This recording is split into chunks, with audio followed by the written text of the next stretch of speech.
Tala falava, tatou tala fou, mole nei Aso Lua. I le whailoa inga wasengo tus tala mwhasalalau, ma taita ele tua ngai sunga tile e paktak tasa i le lema le ngoi. Na ia tā ua ai, ele aulo na fina ngala inisi o ia inga la ofiso whapatunga atu pela ofisa whanga le atinu u, le nu pifa. E whaapea atalo sanga si no ngā tupe musita avale, po le vehicle loan, o na o le whanua me whaiona whaamau ni ai, le no ngā tupe. O le mele o le whanua. I le ko kelinganga ka inga whanua. O ila i le whaunga te leo whalabotonga. Le isi whainga, ka pela o ka vale. E wakul ka vale e ka whiai. E le ngakala e ta vale. Ao ka ngaka e whamaungia e ka kapaya.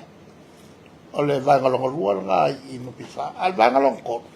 O le sa whangai ka aoki e korula me kele ia e mwhainga whaunga le tangata. E le lupi wha e whaunga e mwhaia na whaisana no.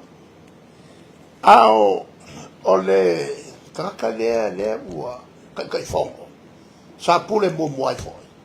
Kuso ia ngā lea ua ngā whaamarosia uma ia whainga nge maros. Ai ngā ala ngofo komiki o pule. Le taita e le tua ngai, se sunga tile e pakta tasa i le maliele ngoi. I nisi o tala, i le whatasi ngā lava mal taita e le tua ngai, se sunga tile e pakta tasa i le maliele ngoi. Na ia sauno ai. E mawhai e le au whaisau whanga la tinu uan te e le polklami le soifua malolo ina. Pol health scheme. Ala ofisa whaputunga atu pela au whaisau whanga le nupifa. Le aetoa e se ai le tolu se lau tala, mai tangata whaisau whanga umala atinu u, mo lea pula kalame. A whai e le pasia o i le aloa i e mako. Kere ngau ngau kula whonga e kai me pasia ai. Kai wakule koe kiutilo e le cabinet. E la ka maile au le a koe fo i a kule. Le whainga malong e la ka maile au le me ako mai ai ia kula fongo ia fa marusinga no pi faile kalfengai se mea maku yakene o se mea maku yakene le vaku kula fongo fa marusia fa marusia ska ka vangela kursela ukala kipi lan kursela ukala e ave faile insuole sile la bon awa ngemeo ko ngemsua ele mfainga e lo pe ke manguya. Le taita e le tua ngai, se sunga tile e pata tasa i lele, maliele ngoi. Na mawala vano e whaatala noa le taita i whono le whatua tua i lea tua sa mua watasi, la fionga la auri le watia Schmidt. E tu sai mal whaamatalanga la fionga tumai te i palemia e whaapea. E le mawhaiana o maile malo si anga le pula le vanga whaapawhai, a le whaatua tua i lea tua sa mua watasi, i le whainga malo, ma le kapineta. O le atu la fono le sa no me fi me ele ma faina o tu ele ma to pu o la le o ma to no fifiri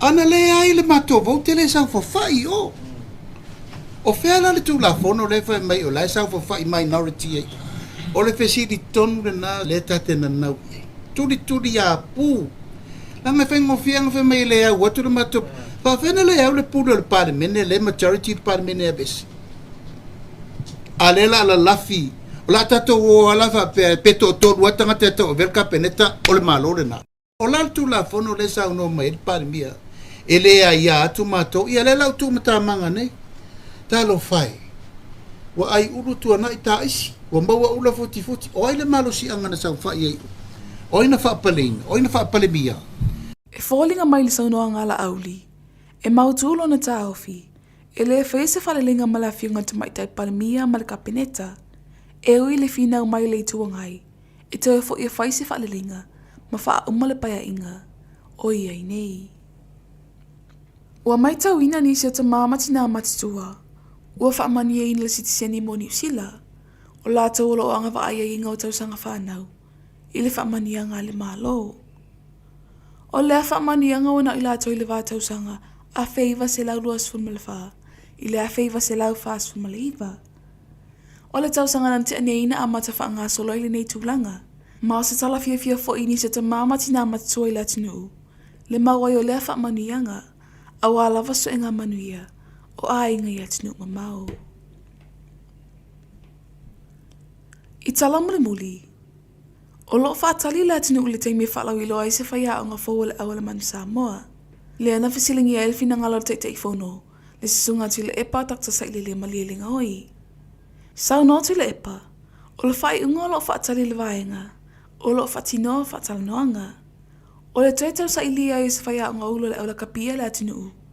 Talo mai le sa avea ma whaia o ngā le sunga ma se mahonu i shuaga. Nā mata whaata noanga o sui te itasi mo le avanoa, i le amatanga le masina unga vai. E se lia ma le to se fulu i lātou, na tusi talo sanga, mo le avanoa whaia o ngā ulo le aula kapia le atinu, le manu Samoa. O tātou tala fau nā mole nei Aso Lua, tō wha soifua.